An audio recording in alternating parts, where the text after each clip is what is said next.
So yun, meron pagtapos ko magluto, actually nagpaluto lang ako, saka kumuha akong laundry kaya nagluto ako dito sa shop.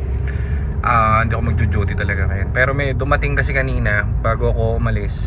Isa silang buong family. So as usual, ang bumili na naman hindi na may kung ano yung nakita nila pag tingin nilang ganun, pak, tinignan agad yung EcoSport na white. Wala na, bibili na agad. John? One shot po yung EcoSport natin na black edition. Color white na EcoSport. So guys, ganun. I-feature ko pa lang yun actually sa Monday. Kaso lang, wala, hindi talaga nag-aabotan ng mga unit natin. So pasensya na po kayo. Ang bumili, OFW na naman, kausap yata nila, ka-video call nila. So parang candy lang sila bumili ng ano. Yung white na yun, if I'm not mistaken, kinuha yun nila Nico. Yun yung pinaka matindi naming EcoSport. Bakit? Ang tinakbo nun, original mileage 21k. Lahat doon may markings. So ngayon, dahil kahit bago yun at talagang brand new type yun na 21k, syempre alam nyo naman dito sa atin, kabisado natin yan. Yan ang ulam natin araw-araw, EcoSport Fiesta Focus eh. So syempre kinalibrate natin yung mga computer nun and everything. Tapos sinukat natin yung mga clutch. Hindi na kailangan palitan dahil brand new. Halos brand new din nagamit. Napakaganda ng clutch system.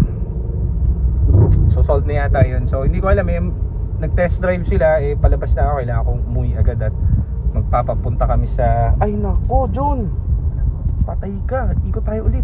Ikot. Nakalimutan ko yung lab result ng hospital. So ikot ulit tayo dyan. At nakalimutan ko. Alam ba kung saan ko nilagay? Parang dun yata sa lamesa ko. Hindi ako pwedeng wala nun. So yun lang, at mukhang masasolve na yung natin, EcoSport na white. Sayang hindi ko talaga na-picture. Gusto ko i-picture yung kasi napaka wasa rin nun kaso wala.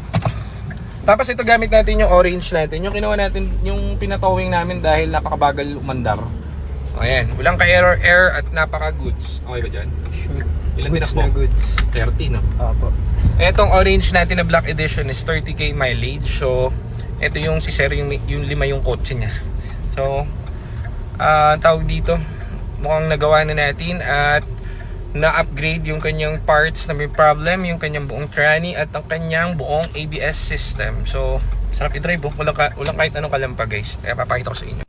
Yan Ang maganda kasi sa EcoSport, ba't maraming dati wala nang bumibili ng EcoSport kaso kasi explain ko sa inyo kung bakit explain ko sa iyo John pakinggan mo meron ako na rin 400k. Ang bentahan ng EcoSport depende sa variant, sa year 350 to 400, mga ganyan. Ngayon kung meron kang ganun, ano mabibili mo? Toyota Fortuner, Toyota Innova, mga year. Ang year mga 2000, siguro 2009 o 2010 na Innova na diesel matic.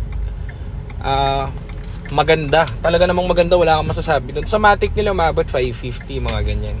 Sa 2010 So itong unit na to, parang to John? Anong year ba to John? 2017 yata ito? 17 po to. Ngayon ito 17, 350 to 400 din to guys. Ang pinagkaiba nila, surplus kasi yun, second hand pa rin mabibili yung ibang brand. Maganda yun imagine hindi nasisira ang Toyota. Kaso nga, huwag ka lang matsatsambahan talaga. Pero syempre, it's a second hand unit. So ito kasi syempre yung EcoSport natin, same yung value niya. Tapos, ang pinagkaiba, pag galing sa atin palit na yung bagong tranny, refresh na yung engine. So all in all, sa binayad mo na ganong value, pwede kang mamili nga. Kung pwede kang mag-Innova, pwede kang mag-Fortuner. Pero nga, nakita mo yung Fortuner namin doon, yung kakakuha namin Fortuner, 2010 yun na gas. It's selling for 430, hindi mabili. So bago lahat dun kaso nga nung nandito yun sa garahe, ayun inabutan, nagkaroon ng problema ang shifter cable ng automatic niya na gearing. Kita nyo, every brand naman, any brand naman yun magkakaproblema kapag second hand Ganun talaga yun, di ba John? Upo ka nang uupo para ka naman niloloko mo yata pare. Wait for me, I shall return. I get my paper. Okay. Go handsome. Ayun, kaya medyo jump up tayo dun sa ating mga unit. Maraming napili.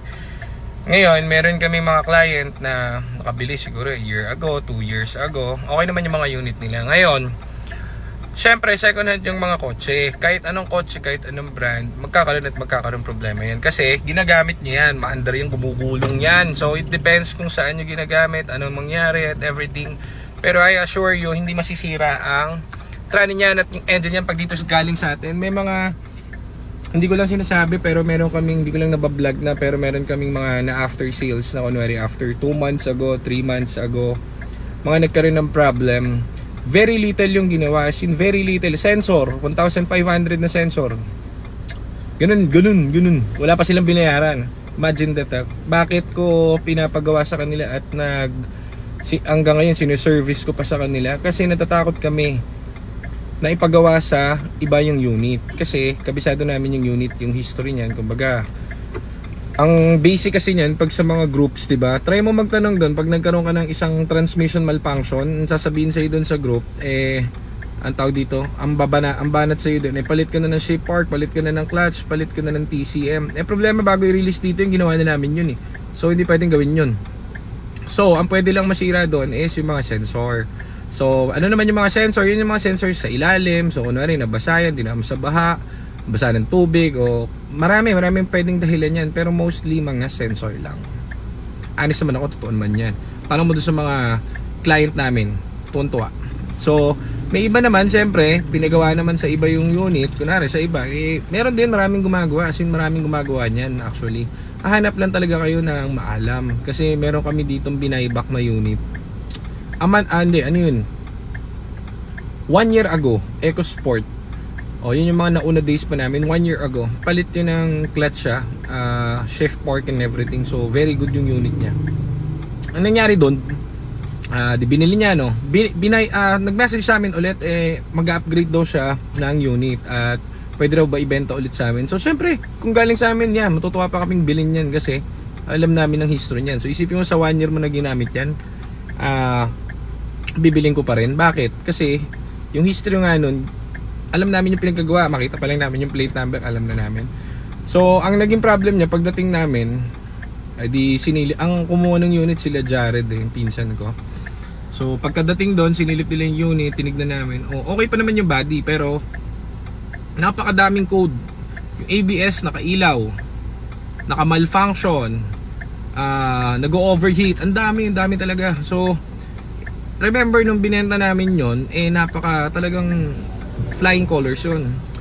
Ngayon, malayo kasi lugar yun eh. So ngayon, ang problema, hindi nga malayo, parang Pampanga lang yata yun eh. So ngayon, after a year, binili pa rin namin kahit maraming problem. Bakit? Tinignan namin isa-isa, pinasilip ko lahat. Hindi mukhang wala doon. So upon checking, andito na yung unit actually, sinilip namin. Kung ano yung ginawa dun sa unit nung gumagawa. So ang unang ginawang mali dun sa unit, dry clutch yun nilagyan ng ATF fluid sa ilalim sa transmission. So nagka-leche-leche yung transmission dahil nilagyan niya ng maling fluid. Yun yung isang mali sa ginawa nung pinagpapagawa niya. Ngayon naka-ABS siya. Ba't siya naka-ABS? Sinilip namin, alam nyo kung anong baterya. Ang liit, specialized battery na pang Honda Bigote ang kinabit. Iilaw talaga ang nyo dyan, ang ABS nyo, kasi hindi kulang po ang baterya. Doesn't mean yan kapag ka umilaw na sira na, baka may mali po kayong kinabit o may mali kayong pinagawa. So yung battery niya yung battery ng sobrang liit, pang Honda na Bigote, naalala ko yung ganung battery, maliit na chapad. So yon, nung pinalitan namin ng battery na akma sa kanya, DIN 44 or DIN 55, ayun, pasok agad, wala yung ABS. Bakit? Bitin kasi yung power, hindi kayang i-power ng baterya niya kahit brand new yung ang tawag dito, yung ABS pati yung transmission, na wala rin yung malfunction. Ngayon yung cooling system naman, kung ba't siya nag-overheat at ba't di nila magawa-gawa, kasi hindi nila mag-get siguro yung gumagawa, siguro ibang brand ang ginagawa nun. Ang nangyari yung loob ng head niya nasira yung water jacket. Ang ginawa nung gumagawa, kala niya siguro halo tubig lang winelding. So tinanggal namin yung pinalitan namin ng tig 35 pesos na water jacket, bibili sa hardware. Yun naman talaga kinakabit doon, bakal yun, hindi wini-welding yun, inaano lang yun, tinatakpan. So yun, tapos na agad yung overheat niya. Yung bypass hose niya dun sa return hose, kinabitan ng pang LPG na hose, as in pang LPG yung nabibili sa hardware. So ayan ang mga abangan nyo tuloy. Yan pala ang i-update ko sa inyo pag nakabalik ulit ako na siya. Papakita ko sa inyo yung blue na binaybak namin.